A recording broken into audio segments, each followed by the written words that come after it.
I never thought I'd find love again after my wife died, especially not when my friend set me up on what I thought was a cruel joke. But sometimes, the universe has other plans, and sometimes those plans come in the form of a woman who can't speak or walk, but whose soul speaks volumes. If you're touched by this story, please hit that like button and subscribe to our channel for more real stories that remind us what it means to be human. Your support helps us continue sharing these powerful moments that often go untold. The rain pelted against the windshield as Mark Reynolds gripped the steering wheel, his knuckles white with tension. He was already 15 minutes late for this blind date his friends had arranged, and the weather wasn't helping his mood. At 38, with a 10-year-old daughter waiting at home with a babysitter, he questioned why he had agreed to this in the first place. "This is ridiculous," he muttered to himself, pulling into the restaurant parking lot. "I should be home with Emma, not wasting time on another awkward date." It had been 3 years since cancer took his wife, Sarah.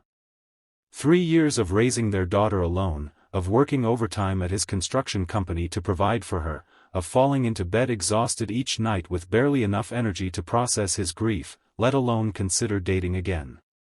His friends, however, had other ideas. Particularly Dave and Melissa, who had been relentless in their mission to get Mark back out there. This dinner was their latest scheme, and he had finally relented just to get them off his back. "You'll love her," Melissa had insisted. "She's beautiful, smart, and has the kindest heart." What Melissa hadn't mentioned, what none of them had mentioned, was that the woman was deaf and paralyzed from the waist down. Mark spotted her immediately upon entering the restaurant. She sat alone at a corner table, her wheelchair positioned discreetly beside her. Her chestnut hair fell in soft waves around a face that, even from a distance, struck him as remarkably serene. She was reading a book, her slender fingers turning the pages with practiced ease. A wave of anger washed over him. Was this some kind of sick joke? Had his friends set him up with a disabled woman as some sort of pity date? Or worse, did they think this was all he could aspire to now, damaged goods for damaged goods? He considered walking out. It would be easy to text an excuse later. Car trouble. Work emergency. Anything. But as he stood there, the woman looked up and caught his eye. She smiled, a genuine, radiant smile that reached her eyes, and something in Mark's chest tightened. Before he could reconsider, his feet were carrying him toward her table. "Hi," he said awkwardly, standing before her. "I'm Mark. I think we're supposed to meet tonight." The woman nodded and reached for a tablet on the table. Her fingers moved swiftly across the screen, and then she turned it toward him. "Hello, Mark. I'm Eliza. It's nice to meet you. I hope you don't mind that I can't speak verbally. I was born deaf, and a car accident 5 years ago left me paralyzed from the waist down, *. Mark read the words, a mixture of emotions churning inside him. Embarrassment at his initial reaction. Anger at his friends for not preparing him. And something else, a grudging respect for this woman's straightforward approach. No, I don't mind," he said, remembering to face her directly so she could read his lips. "I just wish someone had told me beforehand." Eliza typed again, *, "They didn't tell you? I'm sorry. That wasn't fair to either of us. If you want to leave, I completely understand, *. There was no self-pity in her message, just a simple acknowledgement of reality. Mark hesitated, then pulled out the chair across from her and sat down. "I'm already here," he said. "And I'm starving. Might as well have dinner." Eliza's smile returned, smaller this time but no less genuine. She typed, "Great. I recommend the pasta primavera. It's my favorite, *. Dinner was awkward at first. Mark had never communicated with someone who couldn't hear or speak, and the tablet created a natural delay in their conversation. But as the meal progressed, he found himself relaxing. Eliza was patient, her responses thoughtful and often laced with unexpected humor. "So you build houses," she typed after he mentioned his construction business. Asterisk, that's impressive. I can barely put together IKEA furniture without it looking like abstract art, asterisk. Mark laughed despite himself. What about you? What do you do? I'm a children's book illustrator, she responded. I work from home, which is convenient given everything. She gestured vaguely at herself, and Mark nodded, unsure how to respond. Tell me about your daughter, Eliza typed, changing the subject smoothly. Mark's face softened immediately. Emma? She's amazing. 10 years old and smarter than I'll ever be. She's into science right now, wants to be a marine biologist. Asterisk, that's wonderful. I loved marine biology as a kid too. Does she have a favorite sea creature? Asterisk. Octopuses, Mark replied. She thinks they're the smartest animals in the ocean. Asterisk, she's right. They're incredible problem solvers. I illustrated a children's book about an octopus last year, asterisk. The conversation flowed more easily after that. Mark found himself talking about Emma, about his late wife, about the challenges of single parenthood, things he rarely discussed with anyone. Eliza listened, or rather, read, with an attentiveness that made him feel truly heard for the first time in years. By the time they finished dessert, Mark was surprised to realize 3 hours had passed. As they prepared to leave, he felt a strange reluctance to end the evening. Can I walk you to your car? He asked. Eliza typed, asterisk, I took a rideshare here. I don't drive anymore, asterisk. Oh, Mark said, feeling foolish. Of course. I can give you a ride home, if you'd like. She hesitated, then typed, that would be nice, thank you. The process of helping Eliza into his truck was more complicated than Mark had anticipated.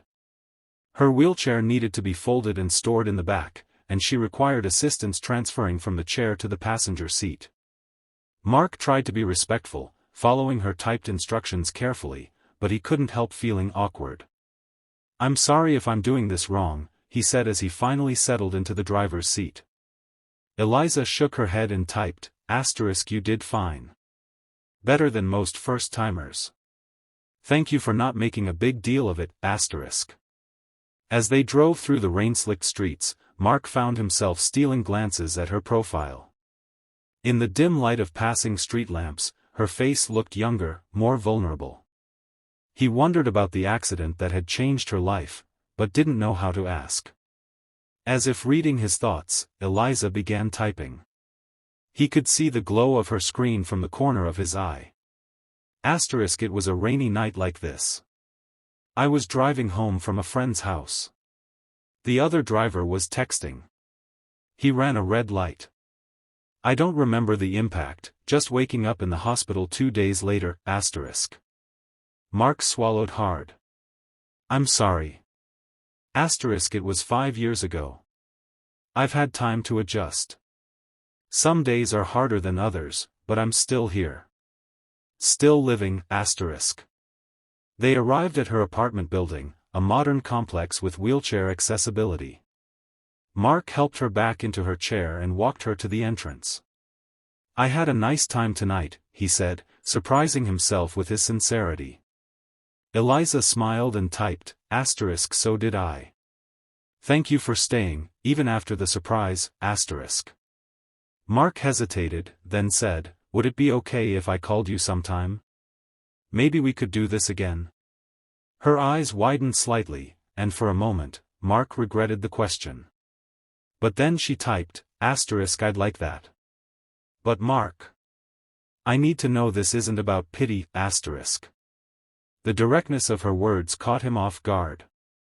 It's not, he said, and realized he meant it. I enjoyed talking with you. You're easy to talk to. Even though it takes me 3 times as long to respond. Maybe because of that, he admitted. It gives me time to think. I'm not great at conversations usually. Eliza's smile returned, and she typed one last message before entering her building, asterisk, good night, Mark. I'm glad your friends tricked you into having dinner with me, asterisk. When Mark arrived home, the babysitter reported that Emma had gone to bed without complaint, a rare occurrence. He paid her, then checked on his daughter, who was sleeping peacefully, her stuffed octopus clutched to her chest. He sat on the edge of her bed, gently brushing a strand of hair from her face. She looked so much like Sarah sometimes that it hurt. The same determined chin, the same long eyelashes. I met someone tonight, Em, he whispered, knowing she couldn't hear him. She's different from anyone I've ever known. I'm not sure what to think about it. His phone buzzed with a text from Dave, asterisk how'd it go with Eliza? Before you get mad, hear me out. We didn't tell you about her situation because we knew you'd never go if we did.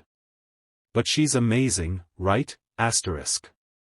Mark stared at the message, his initial anger resurfacing. But beneath it was something else, a reluctant acknowledgement that Dave wasn't entirely wrong. He would have declined the date had he known. And he would have missed out on meeting someone who, despite everything, had intrigued him. He typed back, asterisk we'll talk about your methods later. But yes, she's interesting, asterisk. Dave's response came immediately, asterisk that's Mark speak for, I like her. Knew it, asterisk. Mark put his phone away without responding. He wasn't ready to admit anything yet, not even to himself. Over the next few weeks, Mark and Eliza began seeing each other regularly. Their second date was at an art gallery featuring children's book illustrations, including some of Eliza's work. Mark was impressed by her talent, vibrant, whimsical drawings that seemed to capture the essence of childhood imagination. Their third date was a picnic in the park, where Mark learned to interpret some of Eliza's basic sign language. She was patient with his clumsy attempts, her silent laughter evident in the way her shoulders shook and her eyes crinkled at the corners. By their fourth date, Mark had downloaded a sign language app and was practicing daily. It felt important somehow, this effort to meet her in her world rather than always expecting her to accommodate his. Emma was curious about the woman her father kept seeing. Is she your girlfriend? She asked one evening as Mark practiced signing in front of the bathroom mirror. She's a friend, Mark replied carefully. Then why are you learning sign language? Because it's how she communicates. She can't hear or speak. Emma considered this. Like Ariel in The Little Mermaid? Before she got her voice back. Mark smiled. Sort of, except Eliza was born deaf. And she can't walk either. She uses a wheelchair. Emma's eyes widened. Can I meet her? Does she like octopuses too? Maybe someday. And yes, she knows a lot about octopuses. She illustrated a book about them. That sealed it for Emma. I want to meet her tomorrow. Mark laughed. Not tomorrow, kiddo. But soon, if things keep going well. That night, as he texted with Eliza, he mentioned Emma's interest in meeting her. Her response came quickly, asterisk I'd love to meet her whenever you're comfortable with that. No pressure, asterisk. Mark stared at the message, realizing that he was approaching a crossroads. Introducing Eliza to Emma would make this, whatever this was, more real. It would mean acknowledging that he was moving forward, that life after Sarah was taking a shape he never could have imagined. Are you still there? Eliza texted when he didn't respond. Asterisk yes, sorry. Just thinking. How about this weekend? There's a marine science center Emma's been wanting to visit. Would you like to join us? Asterisk. The three dots appeared, disappeared, then appeared again. Finally, asterisk I'd love that. But Mark, are you sure? Meeting your daughter is a big step, asterisk. He typed back, asterisk I'm not sure about anything these days. But I'd like you two to meet, asterisk. The Marine Science Center was crowded that Saturday, but the staff was accommodating with Eliza's wheelchair, offering them a private tour of the touch pools and aquarium exhibits. Emma was immediately drawn to Eliza, bombarding her with questions about octopuses and her illustrations. Eliza answered patiently, typing on her tablet when Emma's questions became too complex for the basic signs Mark had learned to interpret. By the time they reached the octopus exhibit, the highlight of the center, Emma was holding Eliza's hand and chattering excitedly. "Dad says octopuses can solve puzzles and open jars," Emma said, pressing her face against the glass as the creature inside unfurled its tentacles. Eliza nodded and typed, "They're incredibly intelligent. They can recognize individual humans and remember if someone was kind or unkind to them, Like elephants." Emma exclaimed. Exactly like elephants. They have excellent memories, Mark watched the interaction with a mixture of emotions. Relief that Emma seemed comfortable with Eliza. Happiness at seeing his daughter so engaged. And something deeper, more complicated, a sense that something important was happening, something he hadn't planned for but couldn't deny. As they left the center, Emma asked if Eliza could come over for dinner. "I want to show her my octopus collection," she explained. Mark looked at Eliza, who typed, "only if your dad is okay with it. I don't want to impose, Please, Dad?" Emma pleaded. Mark found himself nodding. "Sure, why not? I make a mean spaghetti and meatballs." Eliza smiled. "Sounds perfect." Dinner was a success. Emma proudly showed Eliza her collection of octopus toys, books, and drawings. Eliza, in turn, showed Emma some of her illustration techniques, guiding the girl's hand as they sketched together at the kitchen table. After Emma went to bed, Mark and Eliza sat in the living room, a comfortable silence between them. The house felt different with her there, warmer somehow, less empty. "Thank you for today," Mark said, signing the words he'd practiced. Emma had a great time. Eliza signed back, slowly enough for him to follow, "I had a great time too. She's a wonderful girl, She likes you," Mark said. "She doesn't warm up to people easily. Not since her mom died." Eliza reached for her tablet, "Children are more accepting than adults. They see people, not disabilities, I'm trying to see you that way too," Mark admitted. "But sometimes I still get caught up in the logistics, the wheelchair, the communication. I worry about saying or doing the wrong thing." "You're doing fine," Eliza typed. Better than most. "And I appreciate that you're learning to sign.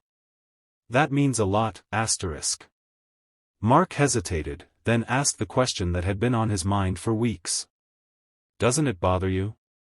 The way people treat you differently? The way they stare or avoid looking at you altogether?" Eliza considered the question, her fingers hovering over the tablet. Finally, she typed, "Of course it bothers me. Some days it makes me furious. But I can't change how people see me. I can only change how I respond to it, She continued typing, "Before my accident, I was like most people, uncomfortable around disability, not knowing what to say. Now I'm on the other side of that discomfort. It's taught me patience. And it's shown me who sees me as a whole person and who sees only what I can't do, Mark nodded slowly. "I want to be someone who sees all of you." Eliza's eyes met his, and she typed, "You're getting there. That's all anyone can ask for, As summer turned to fall, Eliza became a regular presence in Mark and Emma's lives. She helped Emma with her science projects, introduced her to new books, and even began teaching her sign language. Mark continued his own lessons, gradually becoming more fluent. Their relationship deepened, but physical intimacy remained a complicated territory. Mark was hesitant, unsure of Eliza's boundaries and his own feelings. Eliza, for her part, never pushed, allowing him to set the pace. One evening, after Emma had gone to a sleepover at a friend's house, Mark invited Eliza over for dinner. They cooked together, Eliza directing from her wheelchair as Mark followed her instructions for her grandmother's lasagna recipe. As they ate, Mark found himself watching her, the graceful movement of her hands as she signed, the expressiveness of her face, the way she navigated the world with such determination despite its obstacles. "What?" she signed when she caught him staring. "Nothing," he signed back. "Just thinking about how much has changed since that first dinner." "Good changes," she typed. "Unexpected changes," he replied. "But yes, good ones. You and Emma get along so well. And I." He trailed off, unsure how to express what he was feeling. The words seemed inadequate, trapped somewhere between gratitude and something deeper. Eliza waited, her eyes patient. When he didn't continue, she typed, "And you?" Mark took a deep breath. "And I'm starting to feel things I didn't think I'd feel again. After Sarah died, I shut that part of myself down. I had to focus on Emma, on keeping our lives together. There wasn't room for anything else." Eliza nodded, encouraging him to continue. "But being with you, it's different from what I had with Sarah. Not better or worse, just different. And I didn't expect that. I didn't expect you." Eliza's fingers moved across her tablet, "I didn't expect you either. Dating isn't easy for someone in my situation. Most men see the wheelchair and the tablet and decide it's too much work before they even know me, Their loss," Mark said simply. After dinner, they moved to the living room. Mark helped Eliza transfer from her wheelchair to the couch, an action that had become familiar but still required care and communication. As they sat together, the space between them seemed charged with unspoken questions. "Can I ask you something personal?" Mark said after a while. Eliza nodded. "After your accident, how did you find the strength to keep going? To rebuild your life?" She considered the question, then typed thoughtfully, "I didn't have a choice at first. I was in the hospital, then rehab. Everything was about survival and basic functions.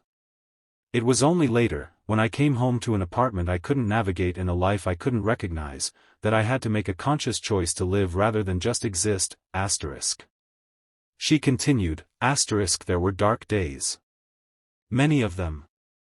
Days when I couldn't see the point. But gradually, I started finding new ways to do the things I loved. I adapted my illustration techniques.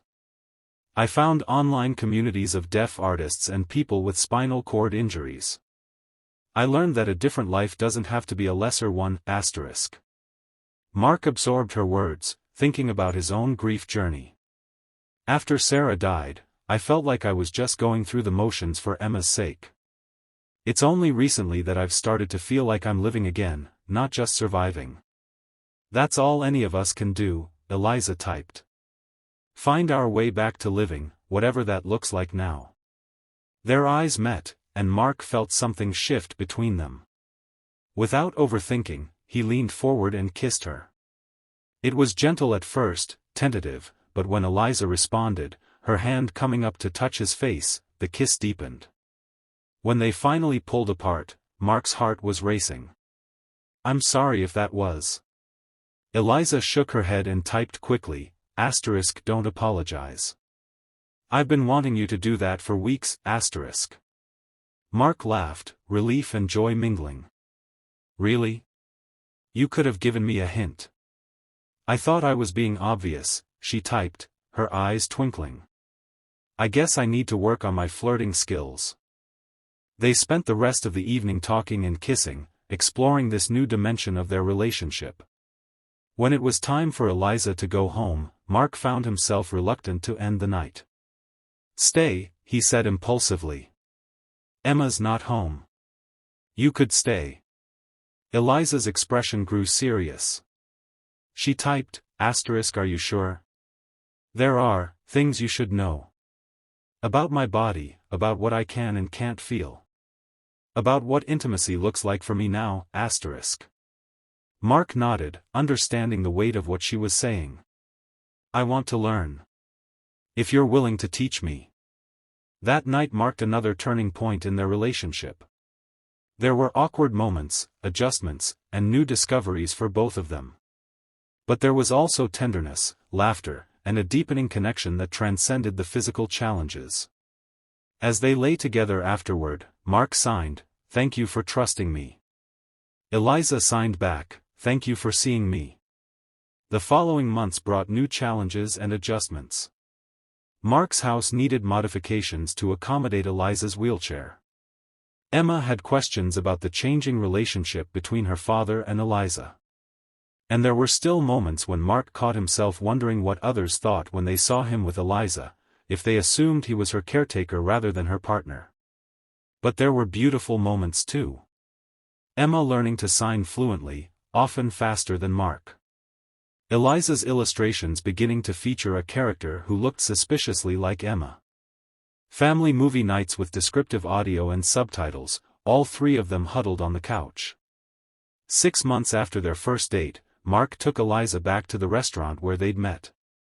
As they finished their meal, he reached into his pocket and placed a small box on the table.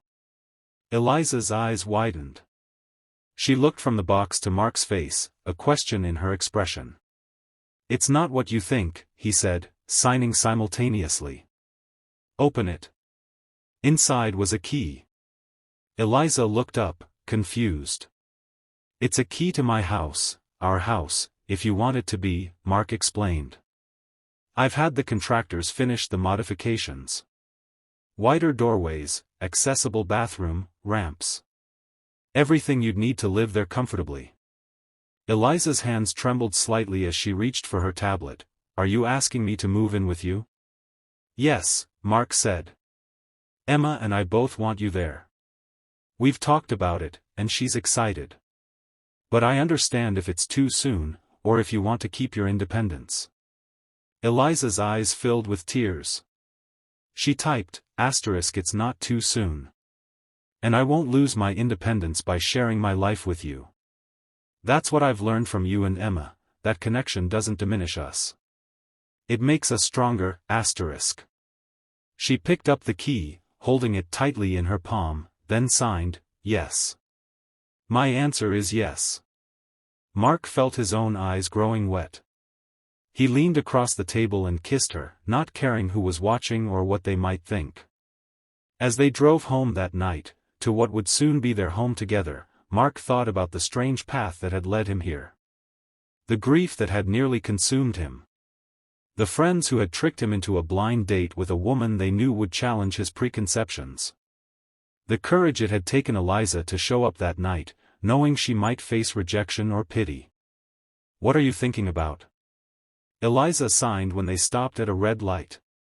"About how sometimes the best things in life come from the most unexpected places," he signed back. "And how grateful I am that my friends tricked me." Eliza smiled, her eyes reflecting the streetlights. She signed, "Me too." The wedding was small, held in the backyard of their home the following spring. Emma served as both flower girl and ring bearer, proudly signing her part of the ceremony alongside the interpreter they'd hired for their guests. Mark's vows were delivered both verbally and in sign language, his hands moving confidently through the words he'd practiced for weeks. "Eliza, you came into my life when I thought the best parts of it were behind me. You showed me that love doesn't have to look or sound like anything I expected. You taught me to listen with more than my ears, to speak with more than my voice, and to see with more than my eyes. I promise to continue learning, to never stop trying to understand your world, and to build a life with you that honors both our strengths and challenges." Eliza's vows were signed, with the interpreter voicing them for the guests. "Mark, when we met, I was used to being defined by what I couldn't do. You saw what I could do, what I could be, what we could become together. You and Emma have given me a family I never thought I'd have. I promise to love you both with everything I am, to bring laughter and creativity into our home, and to never take for granted the gift of being truly seen and heard." As they exchanged rings, Emma stepped forward unexpectedly. She had prepared a surprise, a sign language poem she had created with help from Eliza's deaf friends. Her small hands moved gracefully through the signs, telling a story of 3 separate paths converging into one stronger road. There wasn't a dry eye in the gathering by the time she finished. Mark knelt and hugged his daughter, overwhelmed by her thoughtfulness and the depth of her acceptance of their new family. The reception that followed was a blend of deaf and hearing cultures, music for those who could hear it, vibrating dance floors for those who could feel it, and visual art projections for everyone to enjoy. Mark and Eliza had their first dance to a song that had been important to Mark and Sarah, a choice Eliza had suggested as a way to honor the love that had come before without diminishing what they had found together. As they moved across the dance floor, Mark guiding Eliza's wheelchair in a choreographed routine they had practiced for weeks, he leaned down and whispered in her ear, knowing she couldn't hear the words but wanting to say them anyway, "Thank you for showing me that love doesn't have to look like what I lost to still be beautiful." Eliza, reading his lips, signed back, "Thank you for being brave enough to try." 5 years later, their family had grown. They had adopted a deaf child, a 4-year-old boy named Leo who had been in the foster system for most of his life. Emma, now 15, had become fiercely protective of her little brother and was considering a career in either marine biology or deaf education. Their home was filled with a language of their own making, a blend of sign, speech, art, and the unspoken understanding that comes from truly seeing one another. It wasn't always easy. There were still days when Mark felt the weight of coordinating their different needs, when the logistics of their life together seemed overwhelming. But then there were moments like this one, a Sunday afternoon, the 4 of them in the backyard. Emma teaching Leo about the garden they had planted together. Eliza sketching the scene for her newest children's book. Mark watching them all, his heart full with the knowledge that family could be rebuilt, that love could find new expressions, that what might look broken to the outside world could be whole and beautiful in its own way. Eliza caught his eye from across the yard and signed, "What are you thinking about, with that look on your face?" Mark signed back, about how sometimes the things that shatter us are the same things that help us rebuild into something stronger. Eliza nodded, understanding. She had once told him about the Japanese art of kintsugi, repairing broken pottery with gold, highlighting the breaks rather than hiding them. "We are all kintsugi," she had signed. "Our breaks make us more beautiful, not less." As the sun began to set, casting long shadows across their yard, Mark gathered his family for dinner. They sat around the table, hands moving in conversation, faces animated with expression, hearts connected in ways that transcended conventional communication. This was the message he wished he could share with his past self, the angry, grieving man who had walked into that restaurant years ago, ready to walk right back out when he saw Eliza waiting. Sometimes the most profound connections come when we're brave enough to move beyond our expectations, when we learn to listen with our hearts instead of our ears, when we find the courage to be broken open and rebuilt by love. And sometimes, the words that shatter us are the very ones that set us free. If this story touched your heart, please take a moment to like this video and subscribe to our channel. Your support helps us continue sharing stories that remind us of our shared humanity and the unexpected ways love can transform our lives. Remember, the most beautiful journeys often begin with a step we never planned to take.